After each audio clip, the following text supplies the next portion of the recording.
Halo, halo, apa kabar? Assalamualaikum warahmatullahi wabarakatuh. Kita ketemu lagi di Off the Record, membaca berita di balik berita dan masih terus bersama kami. Saya Hersu Gunawan Arif. Dan saya Agibeta senang sekali menjumpai teman-teman semua. Kita kembali yuk ngomongin MBG. Iya, tadi Mbak Agi kan janji sebelumnya Mbak Agi ngomongin MPG. Saya Mhm. sendiri kemarin sempat nepok jidat itu karena kan memang ada beritanya bahwa Kepala BGN Profesor Dadan Hindayana itu menyatakan bahwa setiap hari ya pagi ya, setiap hari itu karena berkat MBG ini ada 19.000 sapi yang dipotong begitu. Saya bilang ini angka yang sangat besar dan kalau itu terus menerus apa nggak lama-lama sapinya habis gitu ya Habis. bagi. Tapi yang juga saya terkejut kan ada video yang sangat viral tuh saya kalau nggak salah seorang kepala Mhm. daerah di Sumatera Selatan atau di mana yang dia ngecek ke mana ke siswanya gitu ya Mbak Agi ya. Betul. Ditanya Ditanya berkali-kali. ditanya berkali-kali dan dijawabnya soal dia nggak percaya mungkin kalau jawab apa nggak pernah makan daging yang sapi itu yang sering adalah cuma ikan telur kan gitu ayam gitu gitu ya Mbak Agi ya. Betul. Sampai dia Mhm. tak nanya ke tempat yang lain. Dan realitasnya ternyata baru saya agak kaget ketika Pak Dadannya itu andai. Loh kok jadi seorang kepala bagian ngomong andai Pak Nunan. Ini kalau kemudian Pak Prabowo yang bicara kemana-mana bahwa 19.000 sapi setiap hari dipotong itu kan jadi bahaya kan Pak Dadan itu menjerumuskan presiden dong. Nanti presiden akan dianggap tukang ngibul. Itu bahaya banget loh omongan Mhm. itu. Ya. Satu lagi yang juga rame, Pak Dadan kan bilang bahwa dengan MBG ini anak-anak Indonesia nanti bisa tingginya sampai 180 cm rata-rata. Begitu. Saya udah membayangkan, wih gila sebentar lagi saya lihat anak-anak saya atau anak-anak lain, kepala saya mendongak begini kan gitu jadinya gara-gara semua tingginya 180 cm. Tapi ternyata mungkin jangan-jangan Pak, nanti kalau ditanya, kan itu andai. Kan gitu. Seandainya. Iya. Kayak lagu kan dulu ada lagu siapa penyanyi andai aku jadi raja kan gitu ada juga lagu itu ya bagi siapa ya? Oh, Opi Andaresta, saya ingat itu. Ini benar-benar Ketahuan generasinya Mas Hersu, generasi Opi Andaresta ya. iya, oh ya nggak sekarang nggak ada yang kenal ya. Ini ampun deh saya sama Pak Dadan ini, Mbak. Tolong deh Mbak GJ ngomong deh capek saya jadinya. Iya ya, jadi ternyata ini kena prank begitu ya ceritanya ya Mas Hersu ya. Dia Karena sudah banyak sekali yang pengamat amat peternakan ada misalnya, profesor dari UGM segala macam lalu profesor. komentar dia mungkin bingung juga dari mana ini ya 19.000 sapi suplainya tiap hari itu kan gitu. Betul, betul. Dan kita sendiri kan berencana untuk mengimpor sekian juta sapi. Saya nggak tahu sudah berlangsung berapa begitu atau sudah berlangsung atau belum gitu. Nah, tapi coba kita lihat data ya Mas Irsu. Pada tahun 2022 tercatat sebanyak 17,6 juta ekor itu sapi yang ada di Indonesia. Saya tidak tahu angka sekarang, tapi mungkin kurang lebih ya demikian begitu. Dan terutama paling banyak itu ada di Jawa Timur yang memiliki populasi tertinggi. Kalau di Jakarta sapinya itu bisa berasal dari Bali, dari NTB, apa kan didatangkan dari luar ya, terutama kalau menjelang Lebaran. Nah, ketika kemarin ada apa perintah serentak untuk memberikan telur sebagai salah satu menu MBG ke seluruh SPPG atau dapur MBG di seluruh Indonesia, itu kan sempat harga telur melonjak Mas Hersu. Jadi memang malah justru tidak bisa seperti itu begitu karena ketersediaan kita kan juga terbatas begitu. Nah, kalau seandainya sehari itu di seluruh SPPG diperintahkan serentak untuk menunya adalah daging sapi, sehingga ketika itu mungkin Pak Dadan mengatakan begitu masih SPPG-nya ada 19.000, ataukah tidak semua SPPG menyembelih satu sapi kan katanya per SPPG per dapur MBG itu menyembelih satu ekor sapi. Ketika itu diandaikan ada 19.000 dapur MBG yang menyembelih, maka dalam sehari itu di sembelih 19.000 daging apa 19.000 sapi. Nah, coba deh kita lihat Mas Irsu ya. Videonya dulu deh, Pak Dadan sebetulnya ngomong apa sih ketika itu begitu? Dia ngomong ada kalimat seandainya atau kalau seandainya kita simulasikan, Pak, ataukah ada kata simulasi atau tidak begitu? Coba kita dengarkan lagi videonya. Berarti satu anak makan satu lele. Satu lele Pak, ya, satu lele. Satu lele. Satu lele betul.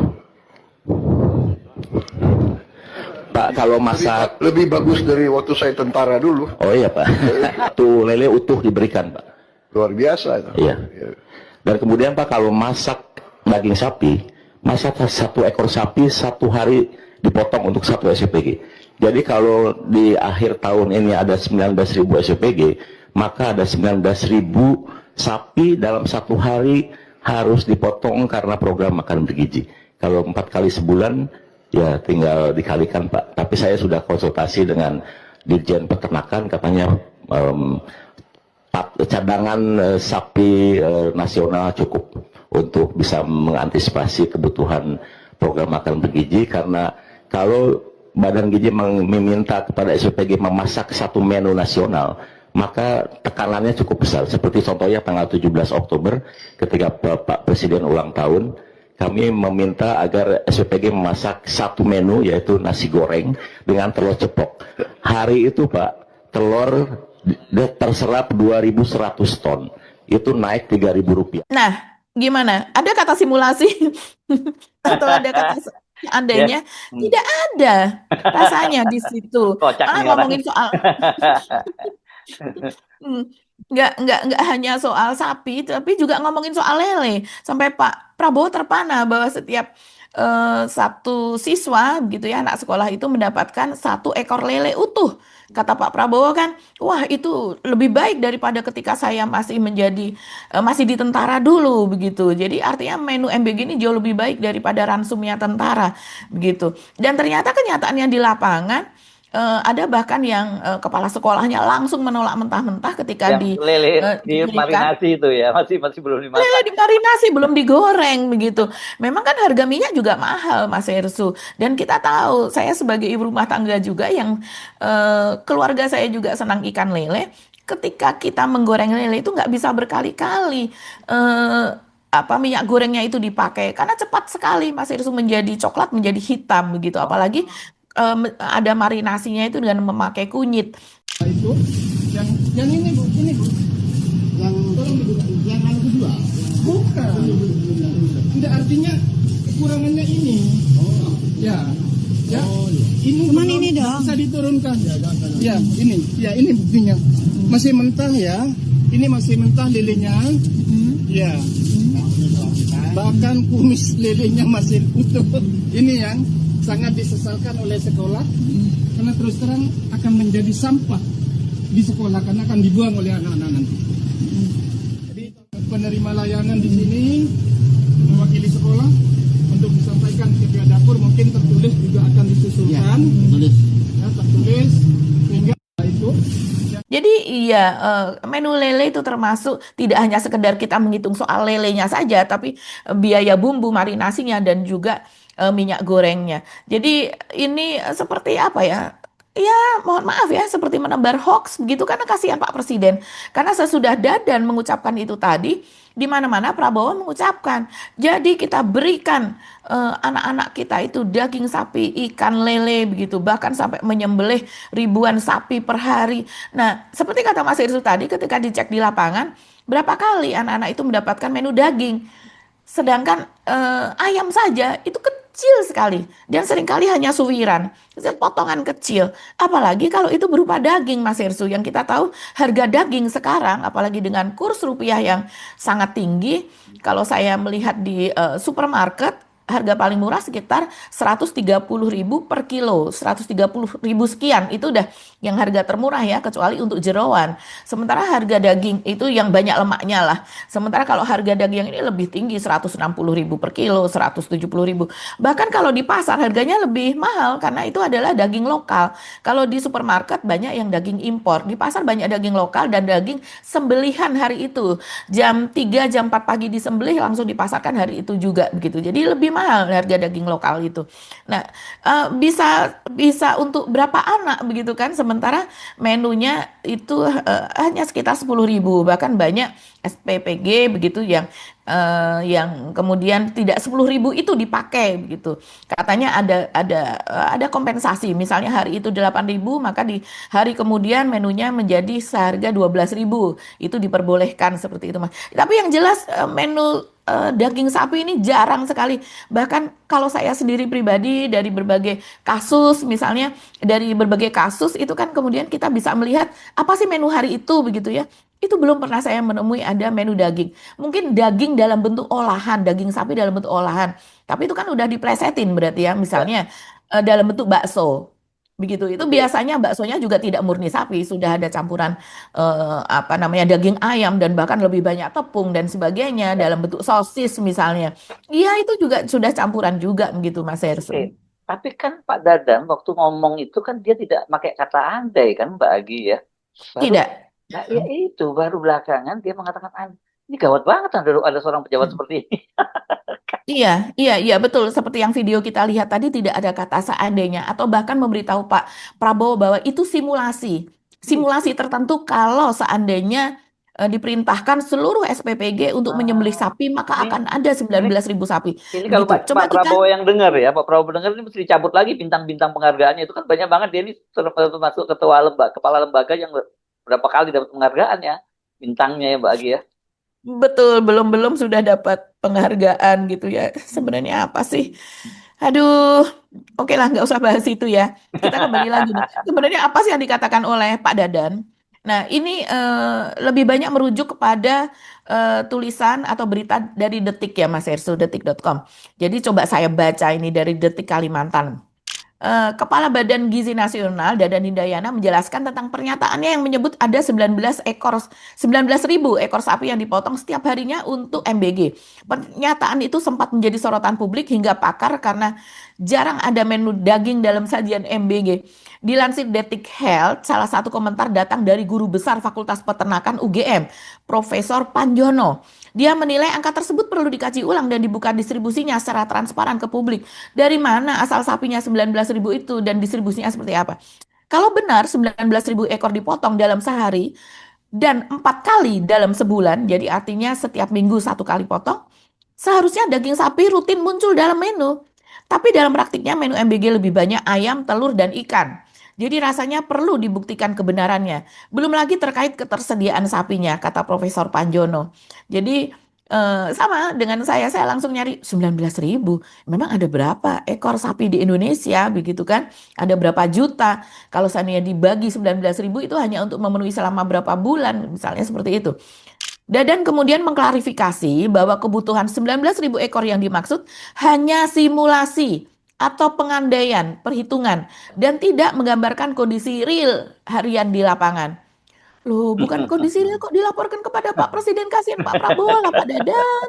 Ya Allah, kata Dadan, 19.000 ekor sapi merujuk pada kondisi bila seluruh satuan pelayanan pemenuhan gizi atau SPPG Ya. secara serentak memasak menu berbahan daging sapi. Ini kata Ya. dia. Nih. Ini hanya pengandaian. Oh, Jadi ya. satu SPPG kalau dia masak daging sapi maka dia butuh 1 ekor. Oh Kalau iya. misalnya SPPG hari ini mau masak daging sapi, kalau seluruh SPPG kita perintahkan nanti tanggal sekian kita mau masak sapi, itu tinggal dijumlahkan berapa jumlah SPPG kalikan 1 ekor sapi. Ini nanti ketika berapa tahun kemudian nggak ada apa generasi kita nggak tumbuh 180 cm dia bilang itu kan seandainya dikasih makan daging sapi 4 hari sekali. Ampun deh Pak Dadan, Pak Dadan. Pak Dadan, Pak Dadan. Ini Jadi kalau di ini tentara udah bahkan disuruh push up ini Mbak, yang begini-begini nih, Mbak. iya, iya betul. Ada lagi ya Pak Dadan juga mengatakan bahwa rata-rata IQ orang Indonesia 78. Nah, Jadi loh. targetkan perbaikan melalui MBG. Jadi IQ itu akan diperbaiki melalui MBG. Ya Pak, gimana kalau seandainya masih kejadian keracunan itu terjadi? Jangan-jangan malah justru memerosotkan IQ tersebut begitu karena sakit, karena terdampak dan sebagainya begitu. Jadi coba kita lihat Mas Hersu, ini jangan jadi klaim loh ya. Memang 78 itu yang di apa namanya? Yang diketahui selama ini begitu. Tapi rasanya akhir-akhir ini sudah tidak itu lagi deh. Apa data mengenai IQ orang Indonesia itu sudah tidak seperti itu lagi. Coba kita lihat ya Mas Hersu datanya. Ini kita lihat rata-rata IQ orang Indonesia sering dilaporkan bervariasi dengan data terbaru. Jadi ada data terbaru dari World Population Review 2026 menyebutkan skor 89,96. Jadi ini dari lembaga yang lain lagi ya. Sementara yang sebelumnya itu menempatkan Indonesia pada posisi rendah secara tapi angka 89 pun juga menempatkan Indonesia pada posisi rendah Mas Hersu. Nanti kita bandingkan dengan IQ Gorilla. Nah, Aduh, data lama sering masa dikutip di gorila, Mbak? iya, gorila tuh IQ-nya sampai 80, 90 Mas Oke. Ersu. Nah, kalau 78 di Iya. bawah gorila dong. Data lama sering dikutip di angka 78,49. Hmm. Namun angka terbaru menunjukkan peningkatan meskipun masih di bawah rata-rata global. Rata-rata global di atas IQ gorila yaitu 90 sampai 109. Hmm. Jadi yang data terbaru nih 89,96 jangan diklaim bahwa itu berkat MBG ya Pak. Karena ini kan data ini sudah ada. Jangan-jangan nanti Pak Dadan tadi menyebutkan angka IQ orang Indonesia rata-rata 78 dan akan ditingkatkan oleh Ya. berkat MBG gitu oleh MBG by MBG dan kemudian ketika mengetahui bahwa IQ rata-rata orang Indonesia menurut lembaga yang lain sekarang sudah mencapai 89 itu kemudian diklaim berkat MBG. Jangan sampai seperti itu. Oke. Dan perbandingan di ASEAN Mas Irisu ini menyedihkan juga sih ya. Coba kita lihat ya. IQ warga RI disandingkan dengan gorila. Ini di CNBC ya saya baca. Eh, coba seperti apa sih apa namanya angkanya? Cina itu 107, Taiwan 107 juga, Hong Kong 107 sampai kemudian Korea Selatan itu 106, Jepang 106, Iran 106, Singapura 105, Rusia 103, Mongolia 103, bla bla bla sampai ke Indonesia 78,5. Itu data lama. Sekarang itu tadi sudah 89 sekian. Sementara angka IQ pada gorila itu angka IQ-nya 70 sampai 90 Tuh, pada gorila. serem Eh, amat angkanya, Mbak. menya- iya, menyamakan skor ini secara langsung dengan IQ manusia sebetulnya adalah kesalahan ya, tapi itu sering kemudian dibandingkan Mas Irsu. Jadi kategorinya kan beda. Ini kan manusia, manusia memiliki akal, sedangkan mereka tidak gitu ya. Nah, instrumennya berbeda, konteksnya berbeda, dan tujuan pengukurannya sebetulnya berbeda. Tapi seringkali dibandingkan begitu, karena IQ gorila yaitu tadi dari angka 70 sampai dengan 90 begitu kan cara pengukurannya biasanya misalnya diberikan tongkat, kemudian diberikan makanan di tempat tertentu, ataukah tongkatnya diberikan di bawah pohon, kemudian mereka menggunakan tongkat itu untuk mengambil mangga, untuk mengambil apa-apa dan sebagainya itu sebagai bagian misalnya untuk apa untuk hewan begitu untuk melakukan tes IQ dan berbagai hal yang lainnya begitu. Ketika diajari dia cepat menangkap atau tidak. Kalau manusia kan beda cara pengetesannya, tapi ya itu tadi angka IQ orang Indonesia itu memang termasuk yang rendah. Nah, sekarang apakah target dari Pak Dadan itu akan terpenuhi? Itu masih tanda tanya ya Ya. Pak. Jangan diklaim lagi seperti yang 19.000 tadi bahwa 89.000 berkat MBG begitu. Nanti jadi kesalahan yang Ya. berikutnya. Serem-serem Pak Dadan ini. Selain ini kan banyak juga muncul-muncul sekarang data-data angka-angka ya Mbak Agi ya tentang Betul. penggunaan ini. Termasuk saya kemarin agak kaget. Bener kah itu Mbak Agi? Apa nyewa kontrak Zoom itu per bulannya sampai ratusan juta begitu sampai berapa? 600 juta segala macam muncul angka-angka ini karena kayak gini angka-angka yang bermunculan di media sosial kan harus diverifikasi gitu. Karena kalau enggak kita nanti ikut menyebar hoax juga itu. Betul betul. Jadi yang sebelumnya itu kan sepeda motor listrik Sama sampai dengan sekian triliun. listrik, kemudian apalagi ya Iya, terus siwa IO 113 iya, ya, IO terus apalagi banyak kaos kaki, alas kaki, banyak Mas Ersu seragam, semir iya, sepatu ya, semir sepatu sama sikat sepatu betul. gitu. Sampai sampai dengan apa peralatan untuk mandi begitu. Apakah harus disediakan oleh pusat gitu ya? Kayaknya, aduh, kalau kemudian kita membandingkan dengan fasilitas untuk guru, apalagi guru Ya, honorer, ini kan jadi menyedihkan sekali, terjadi sangat ketimpangan dan sangat sangat ketidakadilan gitu. Coba kata Mas Irsu tadi untuk biaya lisensi Zoom, ini saya buka ya datanya, eh, ini juga menjadi salah satu yang diamati oleh netizen, oleh masyarakat luas, yaitu bahwa BGN sewa lisensi Zoom meeting itu 633 juta per bulan. hmm, Kemudian apa? pertanyaannya, Oh, iya, yang ini beneran ya? Itu iya Mas beneran Esu. ini? Nah, Itu data dari ini mana? beneran. Data dari mana nih? Iya, iya itu tadi data dari semuanya dilihat dari data MBG, Oke, anggaran, oke. anggaran dari Ya, BGN terus, begitu ya. yuk, Eh, penjelasannya it- gimana tuh? Iya, kemudian coba kita lihat sebetulnya Mas Irsu, biaya Zoom meeting itu sampai dengan dari data yang terlihat dari April sampai dengan Desember 2026 itu 5,7 miliar. Nah, kalau dibagi sekian bulan begitu ya, artinya per bulannya itu tadi ketemu 633 juta per bulan. Nah, penjelasannya bagaimana? Kalau saya sih memikirnya begini. Kita misalnya sekarang sudah ada 27 ribu SPPG. Kemudian melakukan koordinasi, katakanlah koordinasi tiap hari. Kemudian harga sewanya ya sekitar itu. Misalnya Zoom yang di daerah juga dimasukkan dalam dana ini begitu ya, Hmm. dalam dana apa namanya dana BGN tersebut begitu. Tapi saya tidak tahu secara Ya, kan secara gini ya, benar logikanya seperti apa. kalau Mhm. koordinasi Zoom untuk seluruh SPPG itu yang langganan pusat ya cukup langganan satu dari pusat, dan itu kita tahu itu harganya nggak sampai segitu. Kalau model kita kita pribadi ini cuma 200-an ribu kok ya yang berlangganan kan gitu ya. Dan tapi kalau daerah-daerah pun itu juga katakanlah mereka juga punya ini sendiri juga nggak semahal itu Mbak Agi.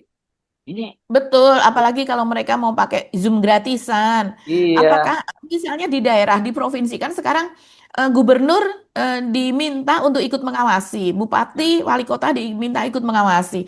Kemudian melakukan Zoom tiap hari demi efisiensi yang diperintahkan oleh Prabowo.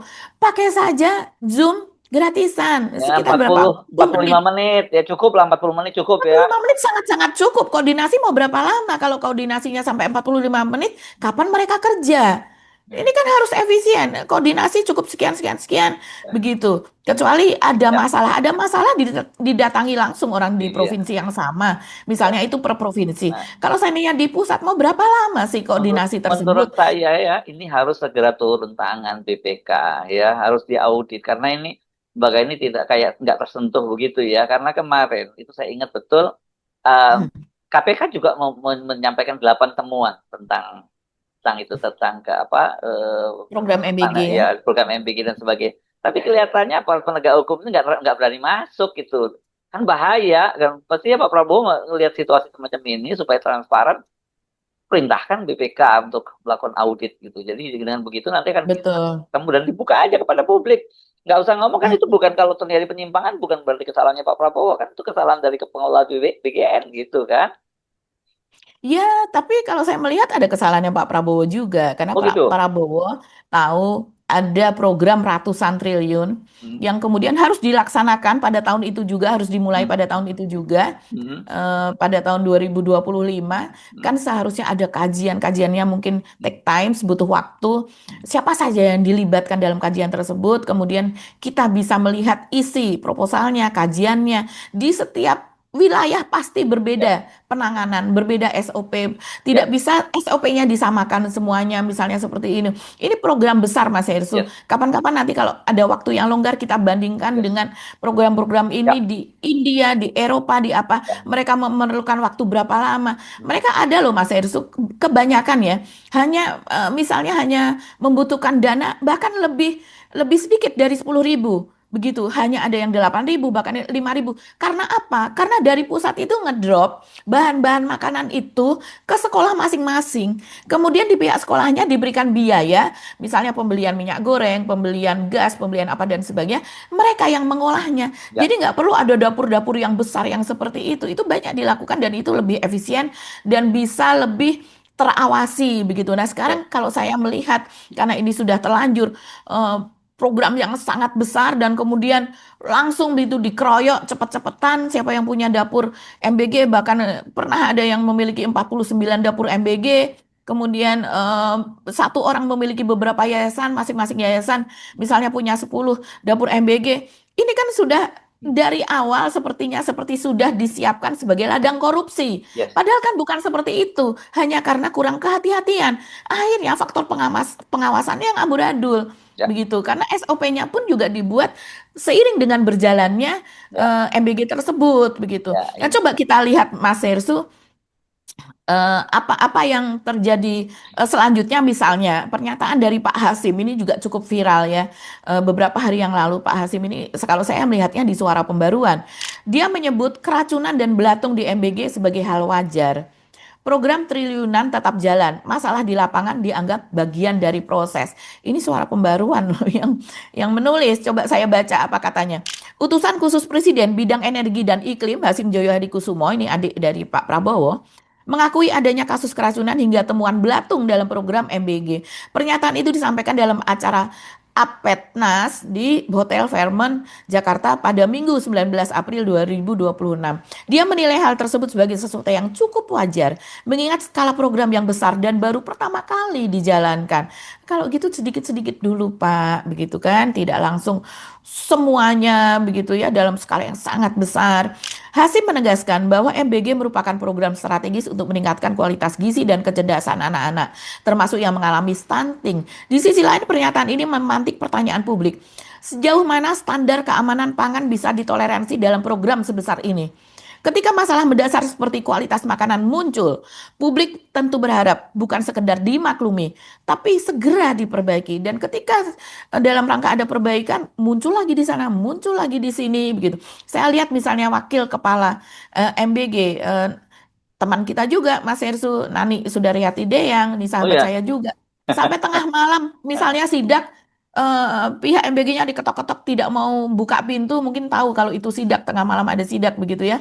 Dan dia sampai harus lompat pagar begitu dan ternyata yang ditemui itu sangat jauh dari ekspektasi, seperti instalasi pengolahan limbahnya, kemudian makanan-makanan yang sudah busuk, kemudian fasilitas chillernya atau freezernya begitu yang tidak memadai. Ini terjadi di mana-mana. Kita mau butuh berapa pengawas yes. untuk melakukan hal ini, dan sudah ribuan dapur MBG yang kemudian di stop. Saya rasa sih terakhir kebijakan dari Pak Prabowo yang mengatakan bahwa akan difokuskan kepada 3T, tapi Pak kan sudah ribuan yang terbangun di kota-kota Itu besar itu begitu ya. biar jadi problemnya Pak Dadan mikirin. Mungkin kita dorong kalau Pak Prabowo yang mau cuma 3T dan itu benar.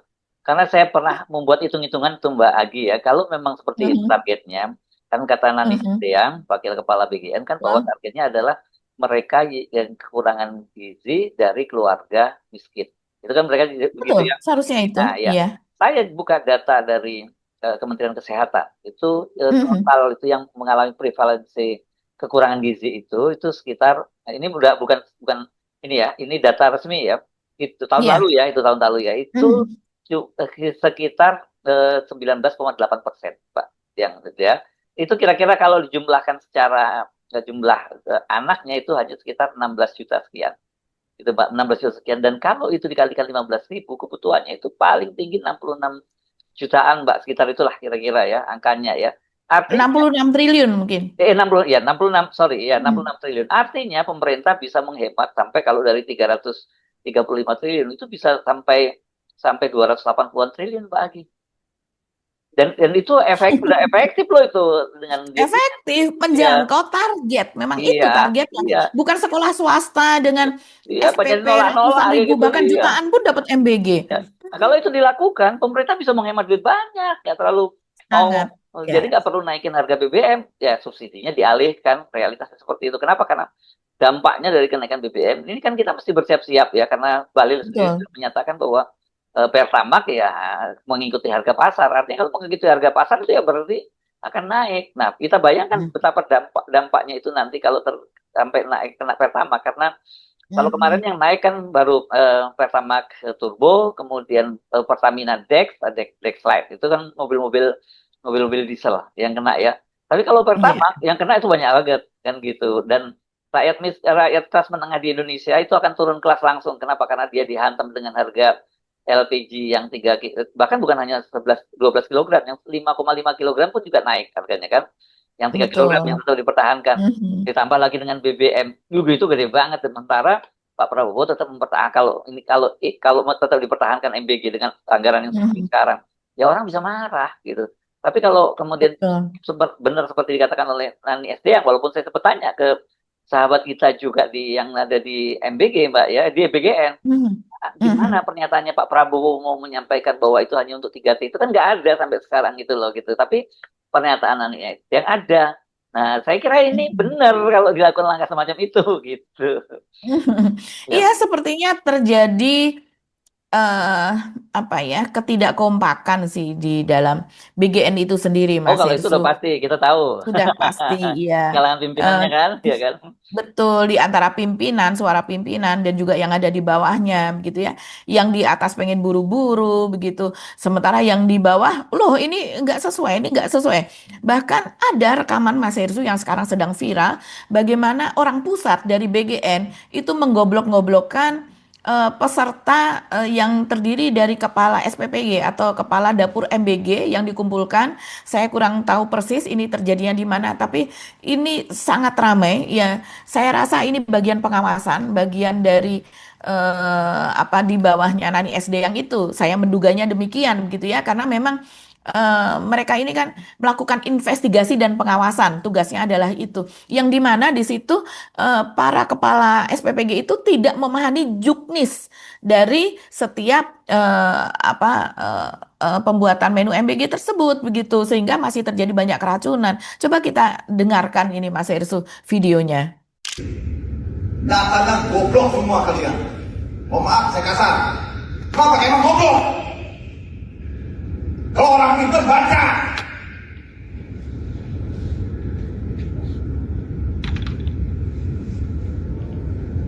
Malam saya datang. Gak ada yang bisa menjelaskan saya bagaimana juknis yang ada. Ngapain kau menjadi kepala SPPG? Kau bukti? Saya tunjuk satu orang.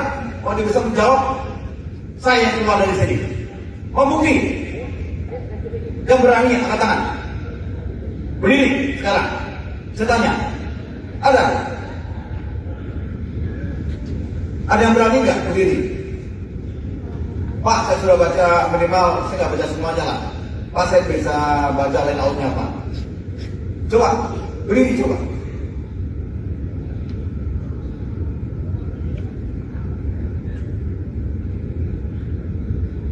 Nggak ada yang bisa menjawab.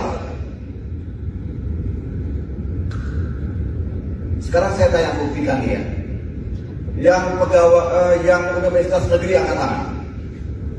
Universitas Negeri angkat tangan. 1, 2. Oke. Yang kaitannya dengan ketahanan pangan angkat tangan. DC. Angkat tangan.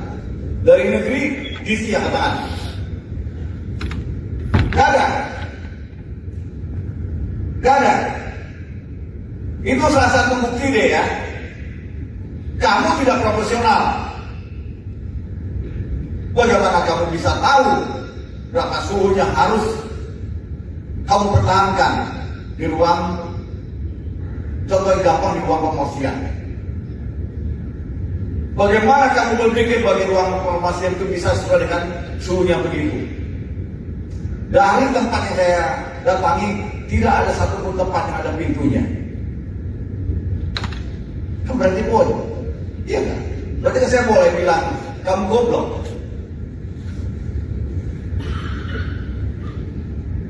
Saya datang baru 2 menit, saya bisa jawab. Saya sudah bisa langsung kasih tahu ini koreksi kayak begini.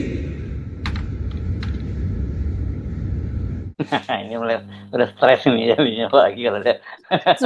Sudah stres ya, kasihan. Jadi ada yang berlomba-lomba yang penting terbangun begitu kan, tapi sementara banyak juga yang ini orang yang mengawasi, yang bagian pengawasan dan juga investigasi geleng-geleng kepala terus begitu. Coba saya lihat tadi pernyataan dari Pak Hasim, saya buka kolom komen.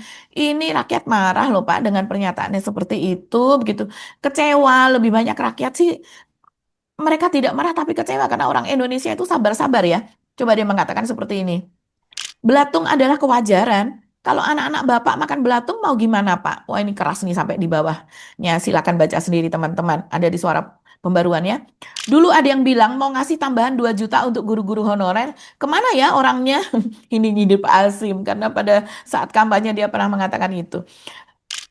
Semua dibilang wajar agar bebas dari jerat hukum ya Pak. Karena pemilih SPPG pejabat aparat. Tuh orang udah biasa makan belatung kayaknya.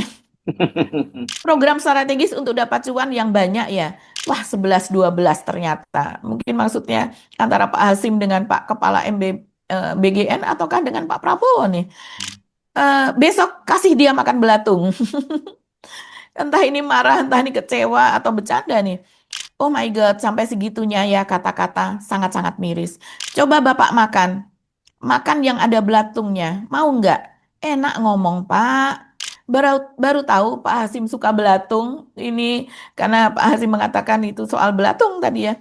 Wajar kalau mereka tidak mengalaminya. Nggak wajar lah sampai menunggu